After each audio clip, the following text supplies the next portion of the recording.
Assalomu alaykum azizlarim. Kanalimizda yangi bo'lsangiz obuna bo'lishni unutmang. Bir yigit to'planib turgan odamlar yoniga borib, bir ovozda baqira boshladi. Bizga shunday kunlarni nasib qilgan.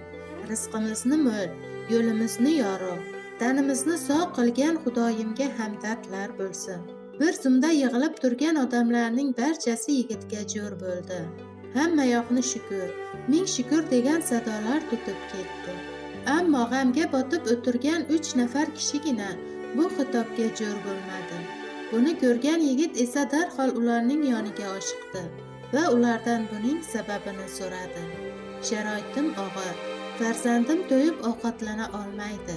Boshqa bolalardek istaganicha o'ynay olmaydi.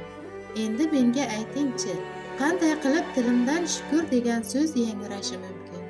Dedi g'amga botib o'tirgan birinchi kishi. Farzandim kasal.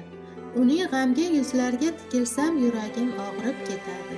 Qanday qilib shukur deya ayta olaman? Dedi ikkinchi bir g'amga botgan odam. Mening esa farzandim vafot etdi. Uning jonsiz qo'llaridan ushlar ekanman. O'zimdan o'tganini o'zim bilaman.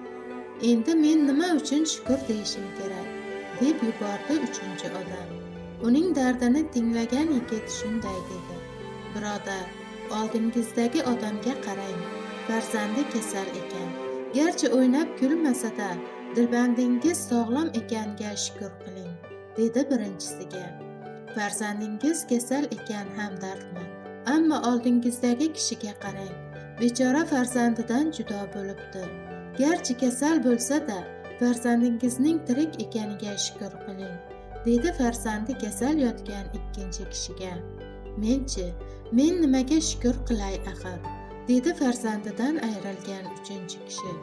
Yigit uning yelkasiga qo'lini qo'ydi-da, ko'z yoshlarini artib dedi. Farzandingiz o'tgan bo'lsa-da, boshqa yaqinlaringiz tirik ekaniga shukronalar keltiring. Butun yaqinlarim, barcha qarindoshlarim dahshatli sel oqibatida vafot bo'ldilar.